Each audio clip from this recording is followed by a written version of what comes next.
Welcome everyone to episode 154 of Fergo and the Freak. I'm your host, the glorious LeagueFreak, and today I'm joined by a special guest. You've heard him before. It's Johnny Lew. He is a St Helens fan. He's currently living in Sydney at the moment, though, so he made some right decisions in his life. And we wanted to talk about this absolutely ridiculous situation that's going on over in English Rugby League, where basically, look, basically, the NRL started flirting with the idea that they might do a little bit of something with English Rugby League because they've got all of this money. They've got more money than they know what to do with. And they can they've been buying hotels and property and stuff in Australia to sort of future-proof themselves for any financial issues that come up in the future. They've got assets to sell. All the clubs are flush with money. All the players are getting heaps of money.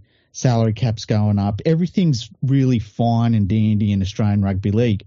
So they're looking at opportunities. That's what Las Vegas is. And they've started to do a little bit of a look at English Rugby League. And, of course, as soon as that happened, English Rugby League decided to just shit the bed.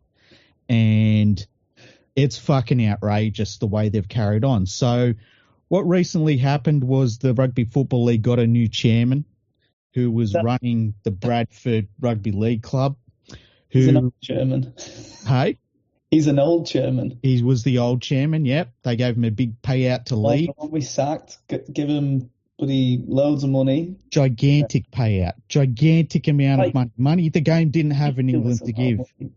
And he went. And now he's back, and now they're starting to make weird decisions, and I have a feeling I know why. So it came out last night that they were considering getting rid of the Catalan Dragons out of Super League. And Toulouse, who was next in line, because they're thinking about expanding to 14 teams. And that would normally be Toulouse and London come in. You would think that would be the obvious choice. But no, that's not what they want to do. They want to get rid of the Catalan Dragons. They don't want Toulouse in. They want Bradford to come in because, of course, you would. You know? Yeah. Anytime you can bring in a club that died 20 years ago, you got to do it. Any chance that you can to have a stadium that holds campervan derbies, you have to jump at them opportunities. Well, I mean, you can fit 120,000 people at Odsal Stadium in the same way that you could fit 120,000 people in a bunch of buckets if you want to ground them down enough, you know? So it's an asset, Odsal Stadium. It's a real asset. I don't know who to. I mean, it cost when Nigel Wood was in charge of the RFL just before he got sacked. It cost the RFL $1.2 million to buy. And then the RFL maintained it at £167,000 per year, whilst Nigel Wood then took over at Bradford using the payout that he got from the RFL, and then he bought it back for a fraction of the price. I think it was about £120,000, so 10% of what the RFL originally bought it for. Now, does that sound... It sounds above board. Does that not sound like money laundering? Or no, it's completely above board. Yeah, it sounds completely legal. It's like when you pay cash at a Chinese chippy. Yeah. Completely above board. Yeah, it's completely above board, and I respect it. The thing is, I think what's happened, right? I think that all of the stuff that's going on, I think the NRL has had some little talks, some very, very preliminary talks with some people. And I don't know how serious they are. I don't know if they're more giving lip service or whatever. I think that those talks have gone back to the UK, and you're seeing the wagons being circled. And the wagon's been circled, and people are getting together and saying, look, I'd rather us get the money than someone else, say a team in France, get the money. And if the NRL wants to buy Super League or English Rugby League, hey, we're going to be what Super League and English Rugby League is. So they're going to have to buy it from us. I think that's what's happening right now. And it's disgraceful.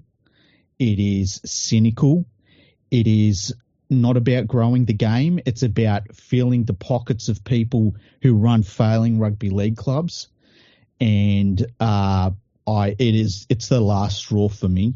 I hope that the NRL doesn't spend a cent on any of this shit and just lets it all fucking die. I hope it sets up its own competition.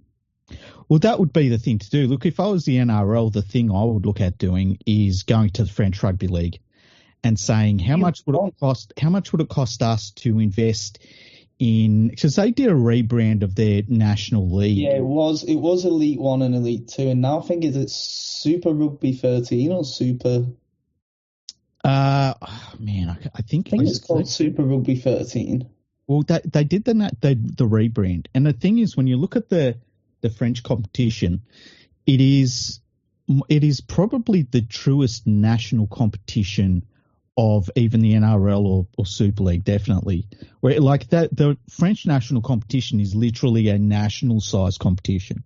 Yeah. And I think that the NRL could spend a fraction of the money to get that going and expand from there. Yeah, just expand from there. Like, just say they bought into the French competition, Catalans would come back in a second because then they don't have to deal with these fucking English club owners. Yeah. And then you could bring in London, you know, and even if it wasn't the London Broncos, you just start a London team. That's easy. That's what I would be doing if I was the NRL. And I have a feeling that the French would also be more open to making any changes they needed to make, looking at scheduling and bringing in anything that needs to happen. So, for instance, if they wanted to have a thing where the NRL said, we're going to bring in fringe NRL players and they're going to take up, say, 80 roster spots on your clubs, I think French clubs would be like, go for it. They wouldn't care. Whereas anything they do in England is going to have pushback by the English, and it's just, why bother with that when you could do something better on the continent? So that's what I would do if I was the NRL. Yeah, or you can just start from scratch and go, you know what, I don't want any of the politics of French Rugby League. I don't want any of the politics of English Rugby League. We're just going to start off fresh. We're going to go and target clubs that want to be involved in expansion and clubs that want to thrive and grow. And then we're going to sack off everyone else. If you want to live the fight for the fishes while the sharks are circling, like if you want to just sit there and fight amongst yourselves, you go do that, because you won't have a pot to piss in soon. And that is the state of English Rugby League at the minute. English Rugby League, because I'm using the phrase English Rugby League because of this decision, this vote that's happened at Batley. Yeah. It's happened at Batley, Batley Stadium. That should sum up everything that we need to know about this vote. If it's done in Batley, it should be torn up and gone, laughed out the building. But instead, the chairman or whoever's gone, the club representatives have gone, they've heard stuff and they've voted on it.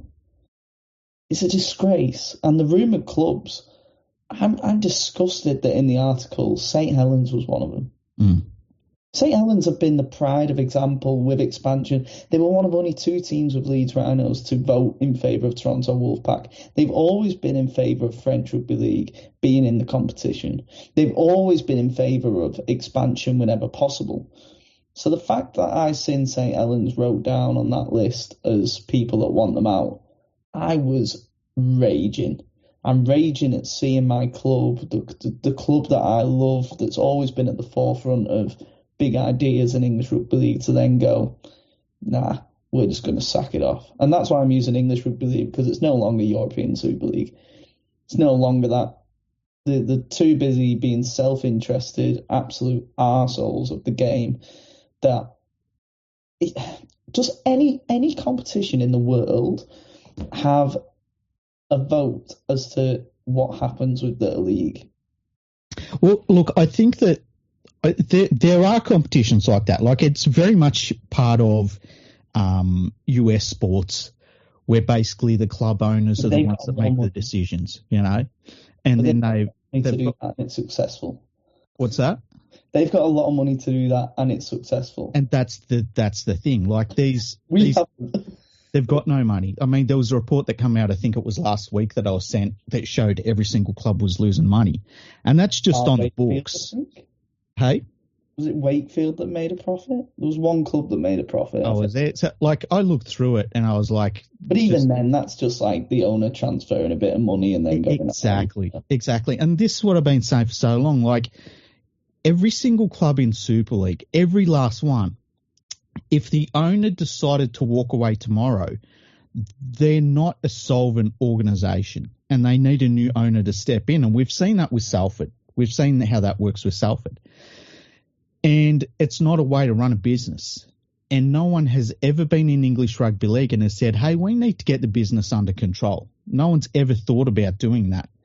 And that's why we're in the state we're in now, where we've got all of these club chairmen who are starting to circle the wagons because they can see a pot of gold in the NRL.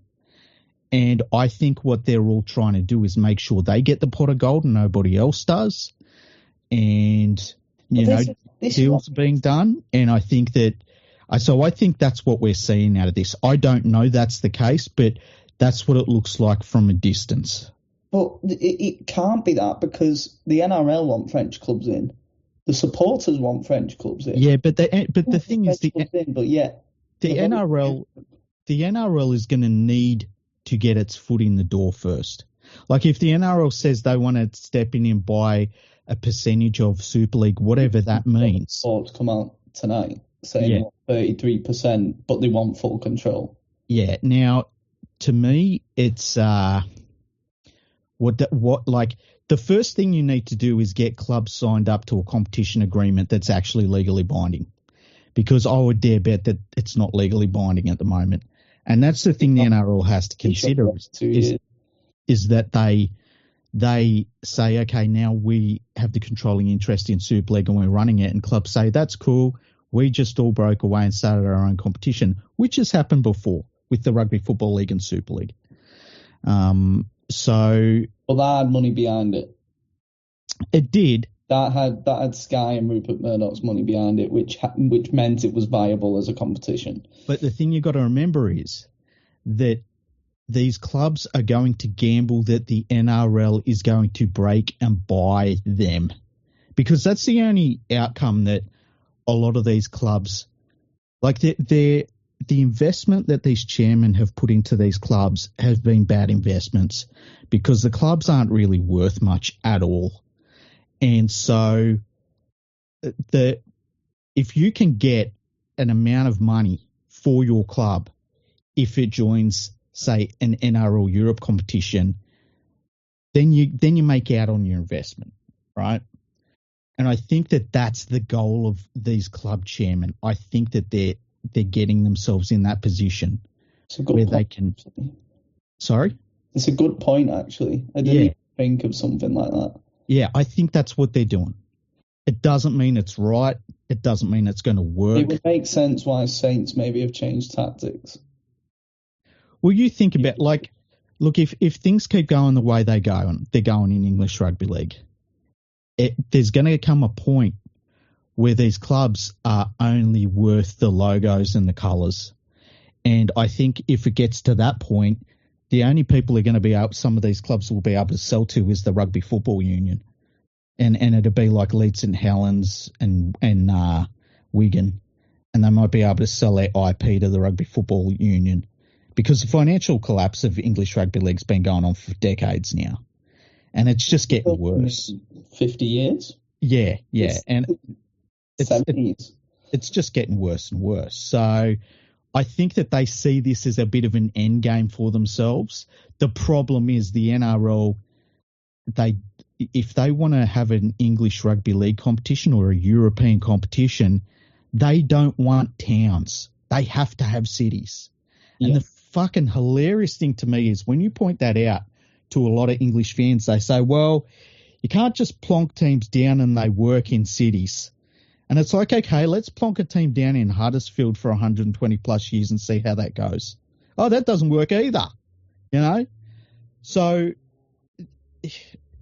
the only reason Huddersfield exists anyway is because it was a halfway point to sign a contract. A rugby club didn't exist at the start of rugby league there. Yeah. It was brought in the early 1900s, and that was purely because of the history that a contract was signed at the George Hotel. Yeah, if they'd done that It wasn't meeting, halfway between Lancashire and the Hull clubs. No one would be asked about it wouldn't be there. Yeah, look, if they'd done that meeting in Leeds, we wouldn't have the Huddersfield Giants. You know, it would have been a failed club. They had a vote at this frigging Batley conference because their main point was away fans. They don't even bring 50 to an away game at St. Helens at frigging Leeds. They don't even bring fans to fucking Huddersfield. It's just like, why have these got a vote? Why have they got a vote? Yeah. It's unbelievable what's going on. Like, I'm sat here scratching my head. Would the NRL allow, like, the Newtown Jets to vote on New Zealand Warriors? This was my point on my podcast. Would they allow that to happen? Not directly, no. Not directly. Would they and look, if the Newtown Jets were in the media, if the Newtown Jets were in the media talking about, like, you know, we don't think the New Zealand Warriors should be there, it should be us, not only would they just be laughed at by all and sundry, but I would guess that they would get a phone call to tell them to shut the fuck up. Newtown wouldn't do that, but, you know, that's the level we're talking about here. It's fucking mental, mate. It's genuinely, and it's soul destroying as an English Rugby League fan, because me and others out there, I get up of a morning to watch my team play. I stay up late at night to watch my team play. My mates back at home, they go home and away. They spend thousands of their income, if not tens of thousands a year, to go follow them home and away, to Catalan away, to the other year Toulouse away. They travel everywhere. They go to Magic Weekend. They go to this. They go to that, because they love the clubs that they are seeing just destroy themselves. Mm-hmm. Like, it's so sad to see. And I know, there'll be Championship fans that will be listening to this possibly, who'll be like, oh, well, how do you think we feel? Yeah, but the fact is, without Super League, without the top clubs, if they can't survive, Rugby League doesn't survive. Yeah. So if you're a Rugby League fan, like I've always said, you know what, if they rebrand St. Helens to Liverpool or whatever, yeah, I'll be pissed off for a couple of years. But I know for a fact I'd be crawling back 100%. You know, I'd still follow them. I just probably would be a bit miffed off for a little bit, and then after a couple of years, you carry on, and it's like a new thing. If you're a Rugby League fan, you don't care about your club dying as long as Rugby League survives. Yeah, look, I went through it during the Australian Super League war, where basically every club was up in the air, and I was against what the Panthers were doing during the Super League war. And they ended up being one of the clubs that survived. I always thought it was a good thing because they've got that junior base, which is the biggest one in the world, basically. And, you know, you need that direct line from something that big that's producing so many players. And, like, down the track, we've seen that kind of is, you know, that was the right decision. But, you know, like, all of these teams that, like, don't want to make changes, and everyone in English Rugby League loves to say, like, oh, yeah, I think we should make changes, but my team shouldn't change. Like, there's very few people that say their team should change.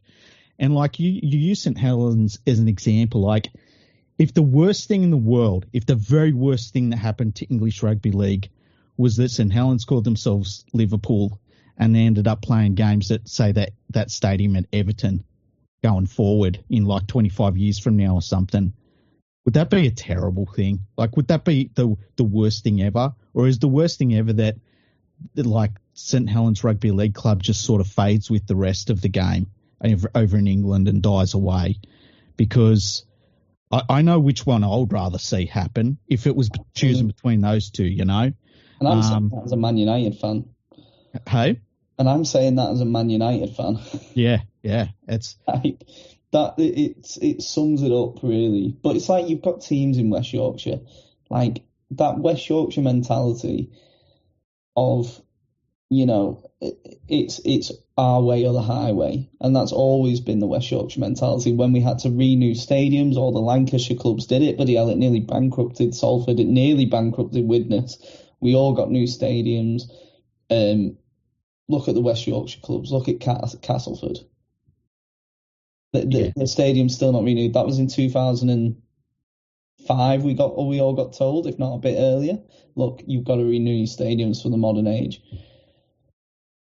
And it's just mind-boggling that West Yorkshire mentality. If you just put a team there, combine them three and said, look, you three are going to be in the Championship forever, but we're going to put in a West Yorkshire team that's going to be in Super League, like they did with the West Tigers. Are you saying to me in 5 years' time you wouldn't have, or 10 years' time, you wouldn't have a new generation of fans going, oh, I love this West Yorkshire Colliers or whatever they're called? Like, you would. That's how sport happens. Sports are cycles, both in playing and also in kind of team-wise. Like, you can bleed in that next generation that will have a common goal, that will not have the rivalries of the past, the bitterness of the past. Kind of like a fresh start. And also, you can still support your club. Like, you can still support Balmain and Western Sydney here, but also you've got the West Tigers that are in the NRL. And yeah, real loser. And look, it comes down to, like, you can't expect for things to be going bad and not make changes, and somehow they're going to turn around. And English Rugby League's been looking for they've been looking for a silver bullet for like 40 years now, and it's never turned up. And so changes need to be made. What they should have been doing is expanding this whole time. They chose against it. And now the fact that clubs are looking to contract the game further to go forward, just says a lot. But you know for a fact the contract, and then in 5 years' time we'll be playing semi-pro, hardly any games on the telly, if any at all, and then they'll be like, oh, maybe we should start expanding. Yeah, there's no money to piss and do that, and this is what it's like. Chaos theory. Yeah, it's literally like doing the same things over and over again and expecting different results. Like, what do you want to do? Why is it that after 30 years of Super League, why is it we're now back to square one, if not below square one? Yeah. And look, I think the thing they've got to really understand is there is every chance that if the NRL really wants to capture the UK market for itself, they could literally set up a 10-team competition or an 8-team competition that runs over winter and just have brand new clubs. They could make it an outlet for players in Australia, or this part. They could have it as an outlet for players in this part of the world to play their trade in the off-season, get a little bit of extra money. The competition would be good. It'd be a good competition. And all of a sudden, Super League has to try and sell season tickets over an off-season when you've got Liverpool playing Manchester, playing Leeds, playing London, playing Newcastle, like these sorts of teams. Glasgow. Yeah. And Dublin. The NRL could do that and still have money left over. The fact that the RFL, since 2007, we've done Magic Weekend. So that's 18 years, give or take, with COVID and everything else. How the friggin' hell have they not done a Magic Weekend in Dublin? I don't know. I mean, Magic Weekend used to be, we're going to have a weekend away, and then all of a sudden it was like... Dublin is the perfect piss-up weekend. Yeah. Well, it turned into like the weekend away ended up being like... Stadium. The weekend away ended up being camping in their own backyard. I don't understand it. It just makes no sense that they just reverted it back to, where the game's always played. But like, I hope the listeners are listening to this going, actually, yeah, what decisions are they making? Because what do we pay them for? Do you just sit around a table, have a hat in the middle and go, what should we do this week to fuck it up? Yeah. And roll something out? What do they do? It's a question I've been asking for a long time. I'm sat here just every single week. Every single day, it seems to be something. Mm-hmm. There seems to be something coming out of this shit show of a competition, this absolute shite management that we've got. There just seems to be new things hourly at this rate. It's like we've had the whole debacle with Salford for, near on 3 years, really? Yeah. Been selling, and now they've got a Swiss banker who doesn't want to give his money up because he wants the ground and he wants the bloody land around it. That's suspicious, isn't it? Yet the RFL approved it. Yeah, we talked about that on the podcast a few weeks ago. I think it was. That keeps saying, "Oh, the money's on its way." Yeah, and it seems like I just want the land to build. He just wants the land, yeah. Because if the Red Devils die off, well that's sad. But he owns the ground now, so it's like, I can build a casino, I can build this, I can build that, I can do what I want. Yeah, that's a lot of land around that area, by the way. Yeah, and it's in prime real estate for apartments. It's the most suspicious thing ever.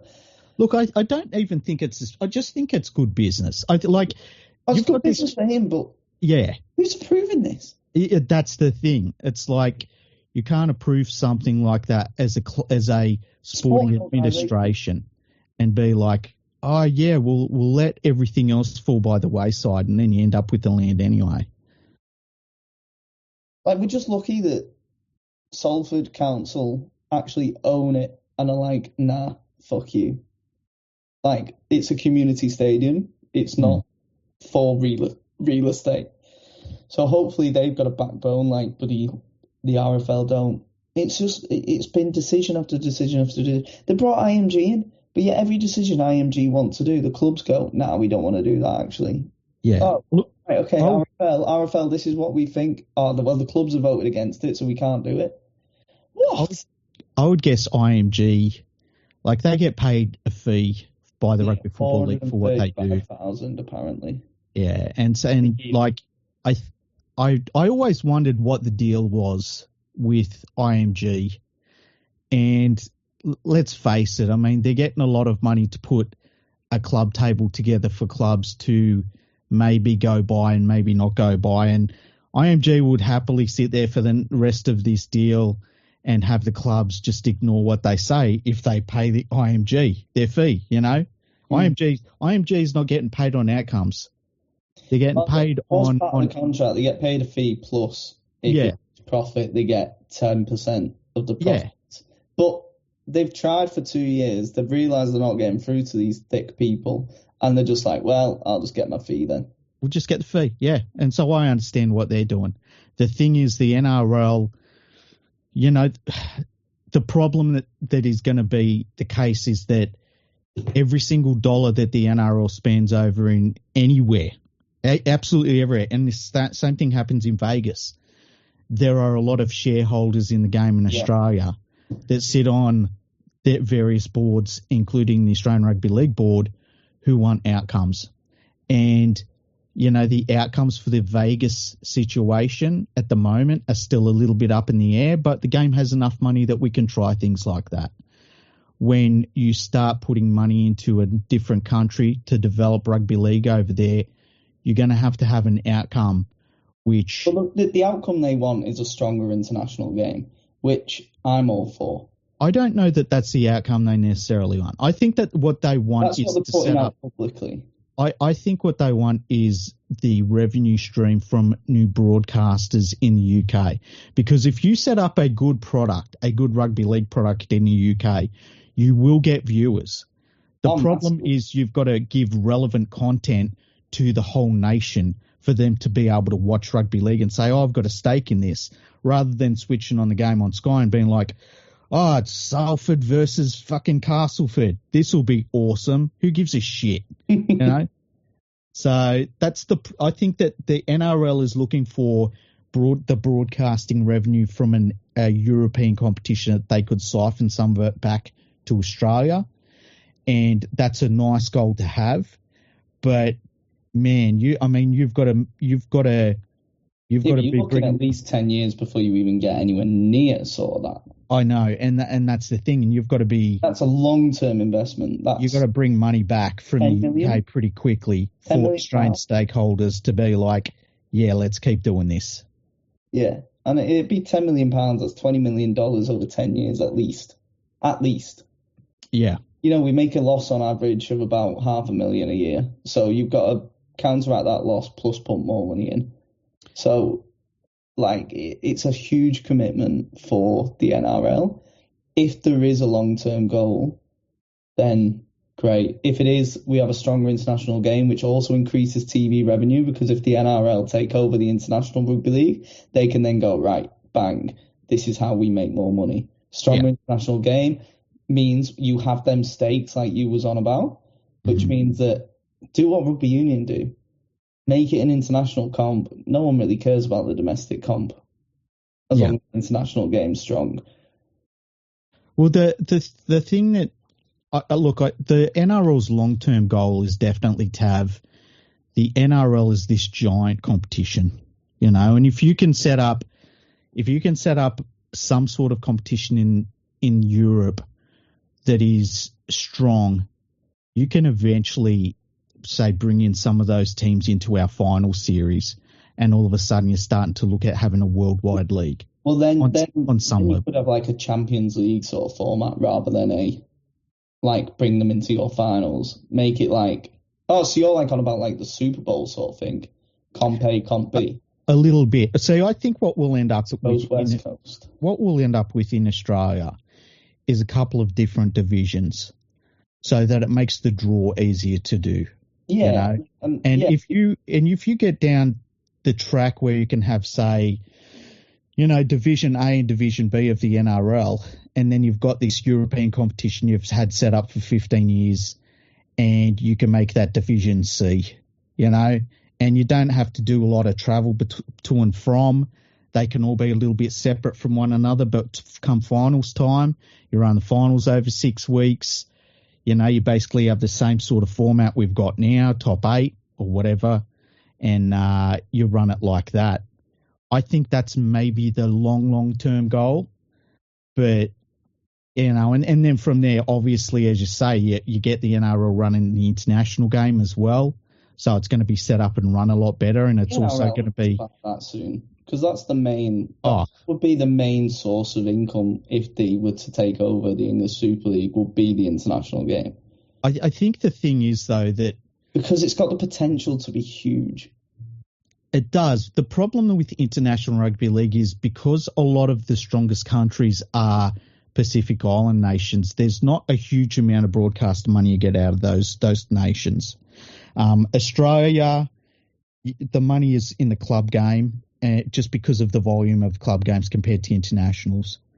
And then, obviously in England, there's a big focus on internationals when Australia turns up, but with all the other teams, it's not as much, and we've seen that over the last few years. Yeah, exactly, and that's why having the likes of the NRL, if the NRL put money into something, they will make sure it's profitable, because, like you say, the stakeholders will be putting pressure on them. So if they can buy the international game, they'll find a way to make sure it's competitive and money-wise is a big earner. But that'll be 25 years down the line with the international game, because it's near enough non-existent. We've got to take these baby steps now. That Pacific series has to stay near enough year on year, and then mix it up with maybe just like a Tonga Samoa series, a New Zealand and Fiji series, England, Australia, and swap them round and kind of doing that. Maybe bring back the Tri-Nations or the Four Nations or something like that. But I think the main thing is in the international game, I don't think you can have England as a brand. I think you've got to go with the Lions. Yeah, so do I. And we all know why they went to England. Commercially, it's so much better. Yeah, we all know why they went to England, and it was to get a short-term cash injection, basically. Yeah. And, of course, that what has that done? Nothing really. So it's it's just such a mess that the NRL would be stepping into. And I think that when you look at competitions like all of these 2020 cricket competitions where they basically set up teams overnight and plonk them down. Yeah.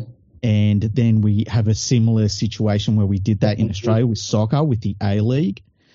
And, there's a few competitions like that around where the NRL must be thinking to themselves, hey, we could spend $20 million and just have a fucking 4-month, 10, 8-team competition in Europe where we put teams down, happens during their winter, and we have complete and utter control of it, and every single dollar that is made from it is ours, and we don't have to consult with anyone. And I think that is way more likely than having to step into the quagmire of English Rugby League, which is you're going into a failed situation. It's like going and trying to fix up a 100-year-old mansion versus just doing a new build. It's so much easier to do a new build. Yeah. That's a great analogy, actually. What's the point in getting rid of the dusty cobwebs? Yeah, everywhere when you can just have a brand spanking new. And it's heritage listed, and you're going to have some fucking guy come out. Tape. Yeah, you're going to have some guy with a bald fat guy with a checklist that you've got to replace the guttering with similar fucking lead gutters and stuff. And it's like, fuck this. We'll buy a plot of land down the road and we'll do a new build, and I'm going to have a fucking infinity pool. Yeah, it does sound a lot better, that second option, actually. It does, yeah. Although I wouldn't personally have an infinity pool in England because it would be fucking freezing. Oh, yeah, it'd be frozen over, like. Maybe heated. You're doing a new build, put it all in. Yeah. But also, like, the biggest problem with English Rugby League at the minute is all these changes and all this talk has started coming in since the whispers of the NRL takeover came in. Mm-hmm. Because what I also believe is you've got a lot of people, mainly over in Yorkshire, but also now I think it's creeping into Lancashire, that would rather see the sport die than have Australians take over the English game. 100%. And like I've talked about it, and if that's what people want, right? I'm completely okay with it. Like I would get it if somebody said, "Listen, we don't want to change anything, and we're happy to let it just slide off into the sunset over the next 40 years." I'd be like, you know what, I can enjoy it for what it is, and that's cool. But I personally wouldn't want that for the sport. But if that's what people in England really want, I'm completely fine with it, because they've been doing a good job of that over the last 40 years anyway. You know. I guess the starters we mean to go on. It's just like, I just find the egotistical nature of it. Yeah. You've got people like Derek the Leopard Print Beaumont, absolutely the worst example of a club owner you could ever want. Yeah, and like it's in 2018, his club were underperforming in the championship, so he pulled all funding, put it up for sale, and that was it. He was gone. He was going to let the club die because they had no buyers. He was just going to liquidate them, and then the council stepped in because the council owned the stadium and they said, "All right, well, you can't play in the stadium and you can't have any rights to the stadium." So he went, "What? Yeah. Like, if you're not going to put money in, we're just not going to allow it." So then he started putting money in to it. Look, when the bright idea is to have your team dress up like Cyndi Lauper, like, I'm sorry, I'm out at that point. Yeah, I mean, like, the badge looks like it's done on Microsoft Paint anyway. But like, you've got people like him who are on Twitter being an absolute tit out of himself. Like, when Salford were going through the thing, he was making digs and slagging off Salford fans. Come on, man. You were doing the same thing out of choice a few years ago. Like, yeah, and look, it's a weird sort of ego, too. You don't know nothing. You don't care about the sport. You're not a fan of the sport. There's no way you're a fan of the sport if you are genuinely happy to put Nigel Fathead Wood back in charge. You are genuinely happy to get rid of the best thing that's happened to rugby league in this continent, in Europe, in Catalan Dragons and Toulouse. If you're happy to get rid of them, you're not a rugby league fan. Yeah, and look, it comes down to, you know, what is the end goal for these people? And I really do. I believe that they see a pot of gold from Australia that's coming over. But they would be in it. That Lee wouldn't be in it. There's no way on this earth the NRL. They would. But I'll tell you. But here's the thing, right? if the NRL says they're going to buy Super League or run Super League and have a controlling interest in it, but they want to have teams in cities, they're going to have to buy out these clubs that are not based in cities. Will they have to buy them out? Yeah, because what would buy the license? Because well, they would either have to buy the license or give them some sort of payout for not being in the competition that they were in. Yeah, but it's not much anyway. It's like 900,000 each central funding or something daft like that. It's fuck all nowadays anyway. So that's what it is. Like now. 1.2 million is. But they could negotiate that with the NRL as a collective. That's why I think we're seeing what we're seeing. I think that these club chairmen are getting together. They don't get rid of two teams anyway.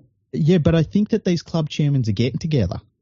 They're saying if the NRL wants to buy something over here, they're going to have to buy it from us.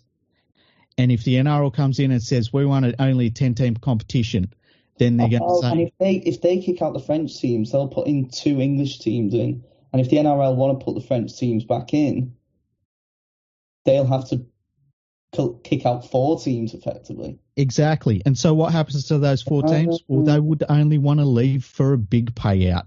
And the NRL has plenty of money to pay them out if that's what they want to do. With Degsy, so that would make sense why we voted for that. Yeah. That's actually a very good point. I didn't even think of that.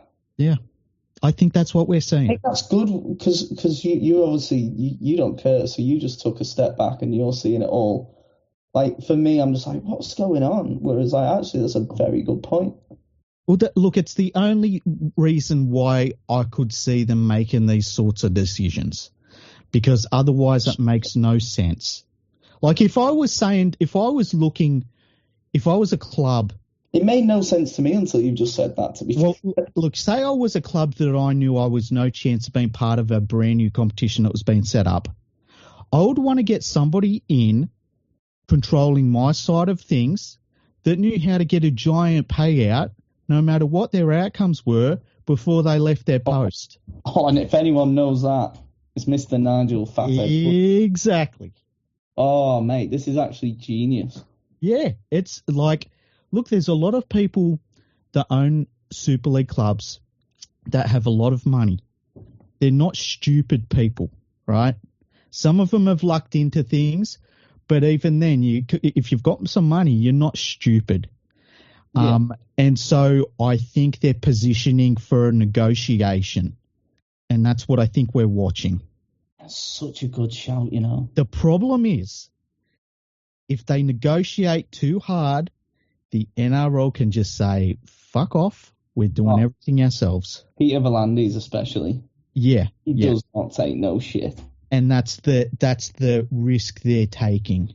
And it's a risk that I would not take, because for all of the importance the English Rugby League has within itself, Peter V'landys will not give a shit, and he will set up his own competition, which he will have nothing to do with the English game. It's not like where maybe 30 years ago where, you know, there would be negotiations with the Rugby Football League because they're seen as the administration of all rugby league in England. Those sorts of days are over. Oh, yeah, so you haven't got a leg to stand on. Nah. So, women. Yeah, but I think that's what we're seeing right now, and it's shitty to see. I think the Catalan Dragons will be fine either way. Like, if they, I said, I think last year or the year before, I think the long-term goal for the Catalan Dragons will be to go back to France anyway. If there's no grander European competition, I think they'll look to France. And they've got the young lads and the reserves. They play in the Elite One. Well, yeah, the top division in France, which is good because it means they're developing. Yeah, and costs will be lower playing in the French competition. They'd still be able to get imports if they could afford them, and they'd be fine. Like, they'd be completely fine. I want to see them being part of a European competition, and I think the NRL would as well. But you know, I could see if the Catalan Dragons were like, just fuck off all of yous and just went back to France. And it would be terrible, but they'd be fine. And then all of a sudden, you know, you've got you've got a bunch of teams in little towns trying to negotiate with the NRL that they should be there, and that's a fucking hard sell. Oh, massively, massively a hard sell, especially when you've already got a town in the same postcode. Yeah. That's a bigger club playing in the top flight. Like, that's going to be ridiculously hard. Yeah.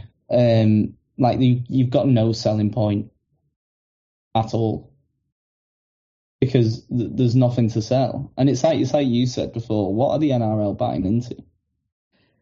Yeah, that's the problem for the NRL. Like, you know, it's the literally $1 million question. If you buy 33% of the Super League, right, and you're not buying the clubs, you're just buying the Super League administrative thing, you're basically taking over rent on offices that Super League has. But do you reckon this proposal, because it's a proposal from the Rugby League Commercial and Super League, do you reckon this offer has a fee? Like a monetary value that would be exchanged. As in, like, for 33%, it's going to cost you, say, $100,000. Oh, yeah. I think there would be. Look, you can have it for free, but make sure you turn it a profit. And then when you turn it a profit, sell it back to us for free. I think they would say to the NRL to cover some of the costs of administration. I think that more of 100% administrating it. Like, that's the agreement the NRL want. See, I think you're not having any involvement. We have 100% say 33% stake. See, I think most of the money that you would see the NRL spend would actually be beyond any purchase price or anything like that. Exactly. That's why I'm like, do you reckon they've even got a fee? Because they know they're going to spend a lot. Like, I'm trying to think what would the money go to? Where would it go? It's not going to go to grassroots, is it? Let's face it. Yeah, it's like I just don't know where it's going and what you're getting in return. Like, what do you own 33% of? Like, it's easy to say you own 33% of Super League. 33% of a lot of debt. Yeah. You own 33% of a... out the door, wouldn't you, if you said that? Well, it's 33% of a sporting administration that's below a sporting administration that doesn't earn money. That doesn't know what it is. Yeah. It's a sporting it's like Scooby-Doo. It's a sporting administration in a mask. Yeah. It's a thief in a sporting administration mask. Yeah, that's why I always say, like, what are they buying? You know? And what are they selling? Yeah. I don't know. How is it? I'd love to get my hands on that business proposal, me. I honestly believe it is like it's the lease value of the offices that they have. They don't own anything. So we don't even own the offices. We rent it off Man City. Exactly. Like, it's not like they own something. Wait, what do we? Yeah, we don't even own Odsal anymore. No. We sold that back to Fathead. It's like when I always say it's a little bit like the George Hotel. That's a rundown building. I mean, that's something. It's something. It's like when the UFC brought Pride back, I think it was about 10, 15 years ago, right? Pride used to be huge in Japan. And they bought Pride. And they got there and basically realized they hadn't bought anything. They just owned all of the videos of their old fights now. And they spent like tens of millions of dollars. And they were like, we basically got there and there wasn't an administration. There wasn't any sort of board. There was nothing. We just had all of their tapes and that was it. Buying Blockbuster just before Netflix streaming came out. Yeah, basically. Oh, shit. So what do I do? And look, there's going to be somebody inside the Australian Rugby League board that when Peter V'landys says, I want to buy Super League, they're going to say to him, what would we actually own? Yeah, and that's going to be a hard sell. There's someone pumping a lot of money into it. Yeah. And I'll tell you what, if there's one thing that's happened out of our Super League war in Australia, it's that Australian Rugby League become extremely financially aware where every dollar ends up. And they don't like to see money wasted on anything. Mm-hmm. And so if Peter V'landys says, hey, I want $20 million every year for the next 10 years to do something in Europe, every single one of those dollars needs to be accountable and it needs to have a return. Buy a couple of pokies rooms, offset. Yeah. That's what we call a Tuesday at Panthers Leagues Club. Literally, man. Walking in there at 11 a.m. and seeing the old biddies on the frigging pokies was all right. I don't think English rugby league fans understand how much infrastructure there is in like Australian rugby league. Put it in perspective to like some English fans that might be listening. Like a rundown pub that is absolutely shit over here will be worth like 70 million. And they've got like leagues clubs that are ridiculous, like the size of them and the scale of them. If you've ever come over to Australia, you'll have seen the likes of Canterbury's and in Penrith's, and they're worth hundreds of millions. If not near $1 billion, some of them, the amount of money that gets put behind them. Well, look, I saw somebody just before we started recording say on Twitter that the Leeds Rhinos are bigger than most NRL clubs. And it's like they're just not. Like most NRL clubs are gigantic organizations, you know? Yeah, and it's like the owners, worth 300 odd million. Yeah, great. But like, that's a year's revenue in a Leeds club. Yeah, it's silly. It's so silly. That's because gambling's massive over here, like, simply put. And it's sad to see, but also, like, that's how they make the money, and that's why they're so successful. And like you said, the NRL aren't stupid. They'll be buying pubs. They'll have pubs, they'll have clubs, they'll have everything on their books, houses, apartments. Well, you can look it up on their annual report about the property that they've been buying over the last 10 years.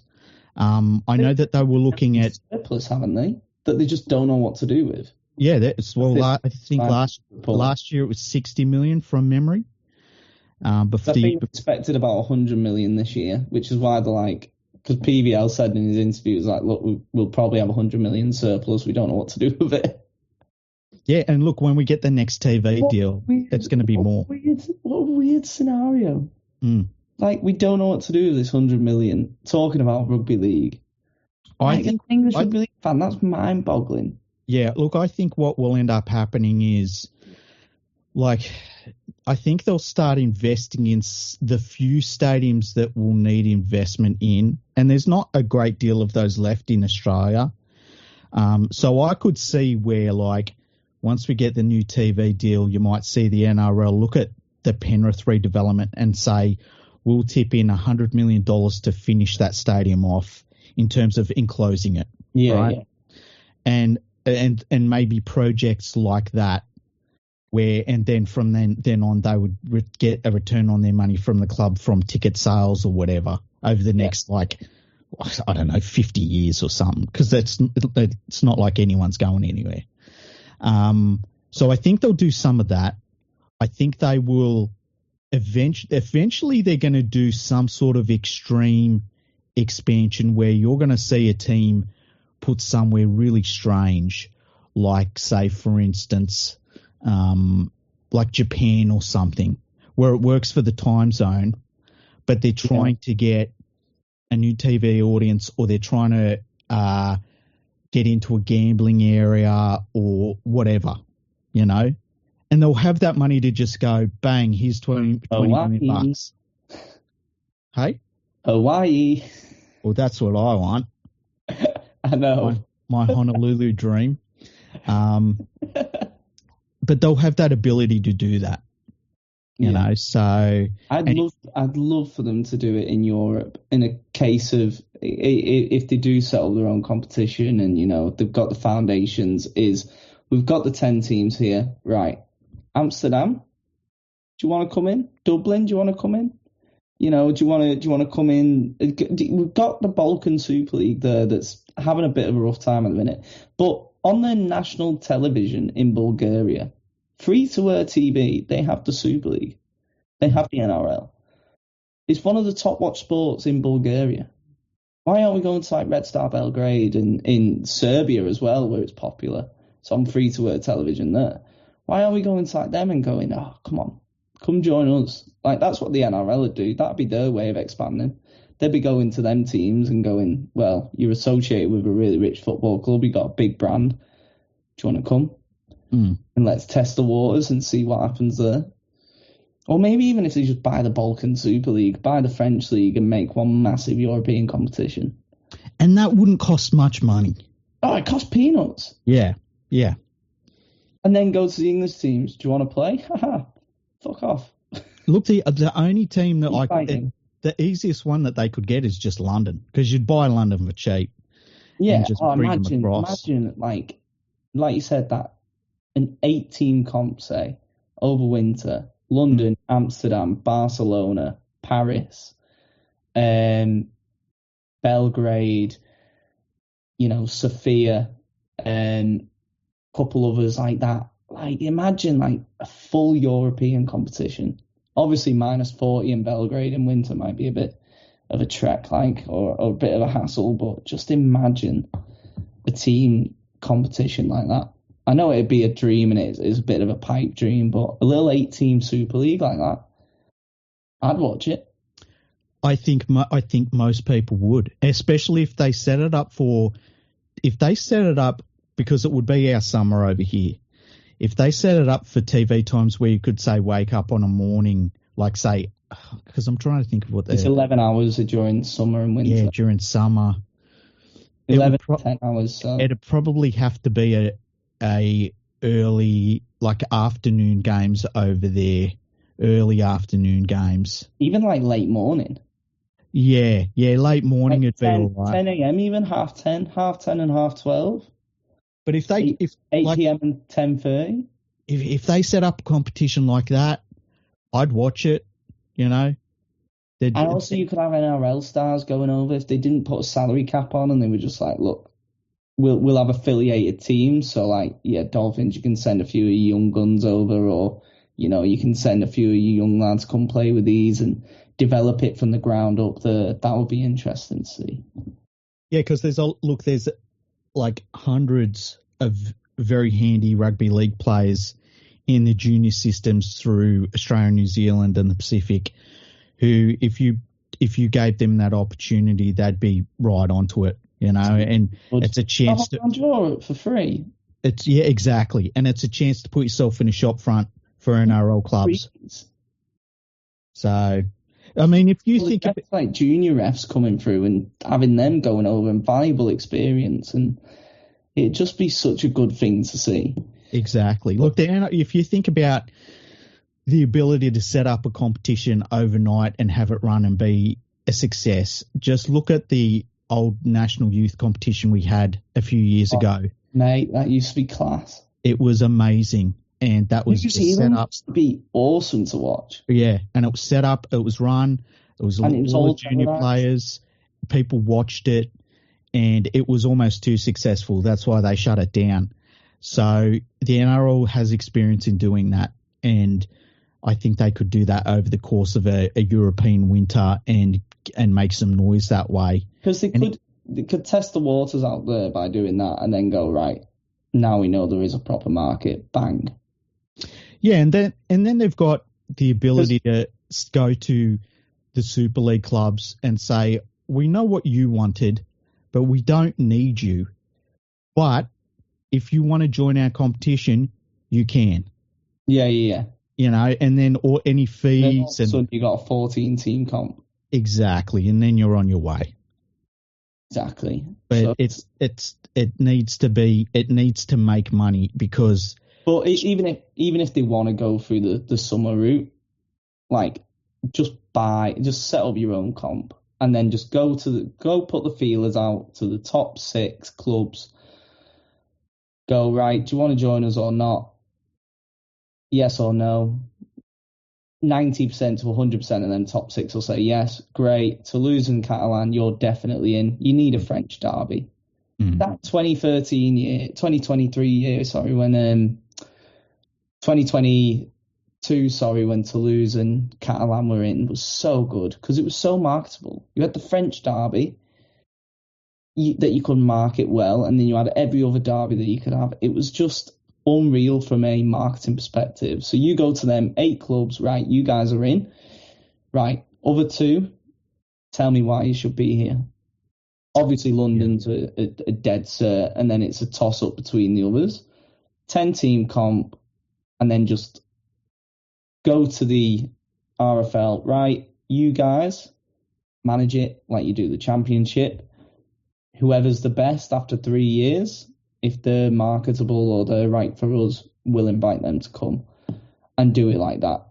I think that with where a lot of those clubs are at, like you would have to have a really special situation. And I don't know that there are really too many out there that would be at the level that the NRL would be looking at and saying, we want those going forward. Like I could see where the NRL would say, like, if they wanted to set up their own competition, they would go Catalan Dragons, Toulouse, London.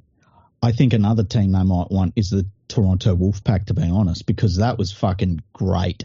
That we had it in the palm of our hands. Yeah, man, that was amazing. And as I've said, that the Toronto Wolfpack would be in the NRL right now if they weren't in the absolute worst place on the planet for travel to Australia. You know, if they were based in Hawaii, they would be in the NRL right now. But even if you did that and then stick another American team, and then you got a North American derby. So you got a French derby, North American derby, another derby, like do it like that. Yeah. That would be the dream. Like have New York versus Toronto, America versus Canada. You know what I mean? Like, boom, you've got a marketable sport. We was on our way to that. We had Ottawa coming in 2021. Mm-hmm. We were on our way to being exactly that, to being a successful comp, and they just decided, now I'm going to get rid of you for Lee because they've undercut you. We don't care about the player. Like Darcy Luxick's been very vocal over the Salford, obviously former Salford player, but also with the Toronto situation that he had where he didn't get paid. He literally was like, look, of course I'm bitter. If you guys voted to keep us in, we'd have all got our money, but you didn't, so we never got it. They also only bill about £2 million. Yeah, I was just thinking about Sonny Bill Williams right now. I like, if I was him, I would be just off my head angry about it all. Because like you're seeing them now voting out the most successful expansion franchise bar the Melbourne Storm in Catalan Dragons. On paper, I mean. Yeah, look, the thing about the Catalan Dragons is they stand on their own 2 feet and have done for a very long time. They're €2 million in the hole before a ball's even kicked. Yeah. And he's happily financing it. Yeah, yeah. Same with Toulouse. They're 1 million in the hole before they've even kicked a ball. And yet they're happy to finance it because they love the game. They're fans of the game. These owners in the English Super League that are voting against them, they're not fans. And like you contrast they're self-interested pricks. You contrast that with the NRL where, you know, every single team gets something like $15 million before a ball is kicked. Yeah. And that's the difference we're talking about here in terms of... It's £7 million before a ball is kicked. Yeah. It's just completely... and that's under the current deal. Like once the new TV deal comes in, God knows what that's all going to end up with. You know, you might end up where every NRL team gets $25 million before the season kicks off, you know, which is outrageous to think about. But that's might be where we're heading with this sort of stuff. And yeah, look, the NRL is going to have the money. It's going to be interesting to see how it plays out. And it's going to be interesting to see who the winners are and the losers are. I know that the NRL won't lose, because Peter V'landys will not allow that to happen. It's just a matter of whether the English Rugby League can really swallow its fucking pride for 2 minutes. The thing that makes me worried about this deal as well is that the NRL only get full control from 2028. PBL won't have that. Nah, he'll be telling them full control from tomorrow. Like, if he took over tonight, he'd want it from tomorrow. Yeah. There's no way that's even negotiable from the clubs and the board. Like, there's no way. No. If because they're not even in the driving seat for negotiations. Like, it's like the NRL said, he went, look, if you want us to be involved, we're not going to approach you. You've got to approach us. But look, it's hard to... They're not in the driving seat. Look at their negotiation situation. They've got together and they've said, listen, NRL, we might be broke and we might be running this thing into the ground and we might be based in tiny little towns in northern England, but you're not going to push us around. It's like, shut the fuck up. You'll do exactly what the NRL tells you to do. Please. Yeah, it's like, who the fuck are they? This isn't a negotiation, you know? Do you want to chat to us, please, about money? Would you like to buy something off? It's like a little lemonade stand that they've got. Yeah. In America, like, please, would you like to buy something from us? Exactly. But it's $10 a glass.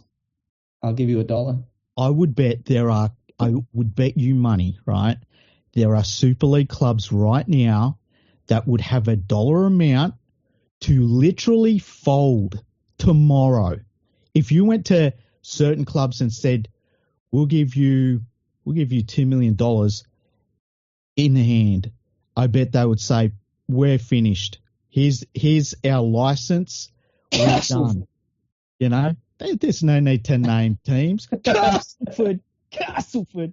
There's no need to name any of them. Well, it's too, man. That club's been wanting to fold for decades, but they still survive. They do. Salford would definitely. They'd be. Oh, that Swiss banker would be. Thank you very much.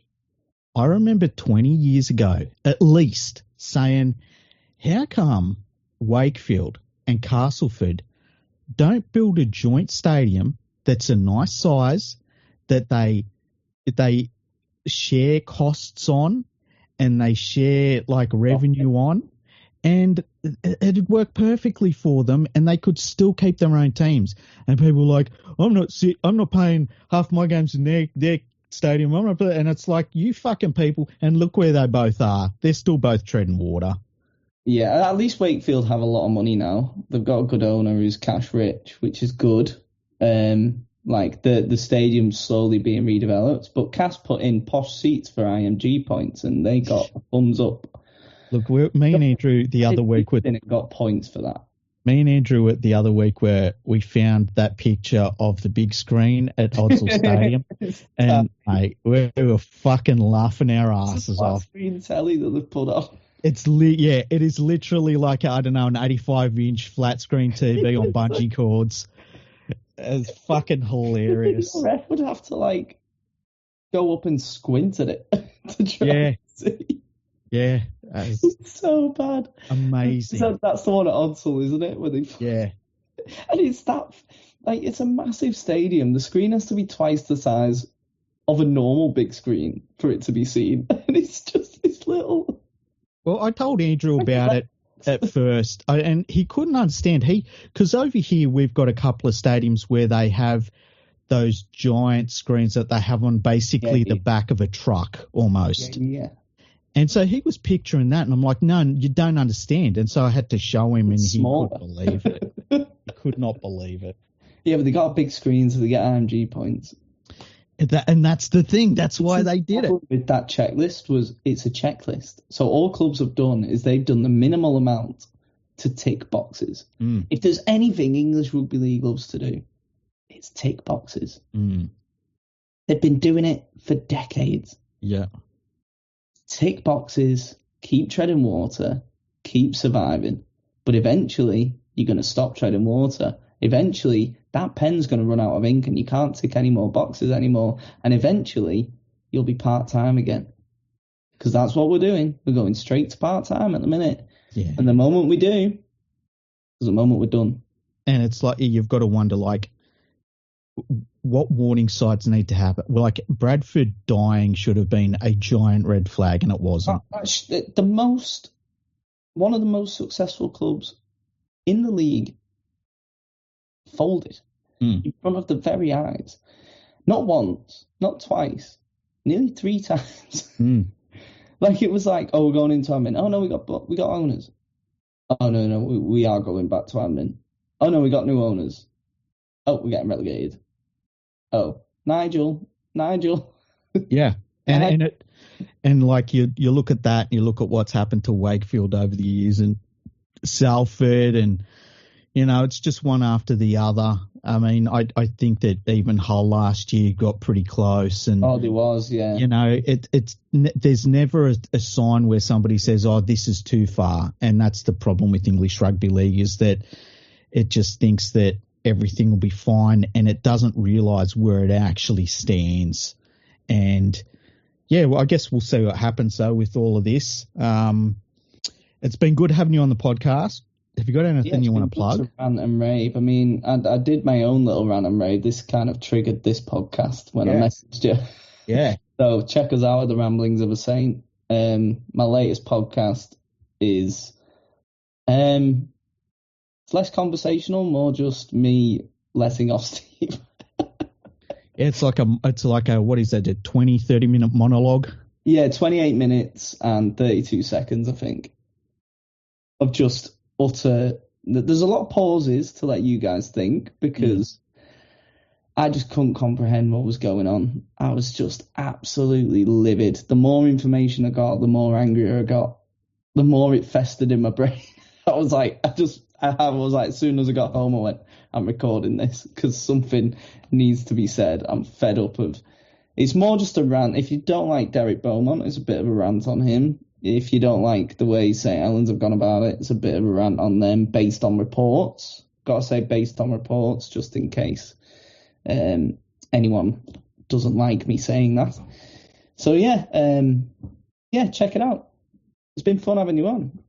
Excellent. Me on. So I will be, I think, recording another podcast right now. So it's going to be a double episode this week for everyone listening.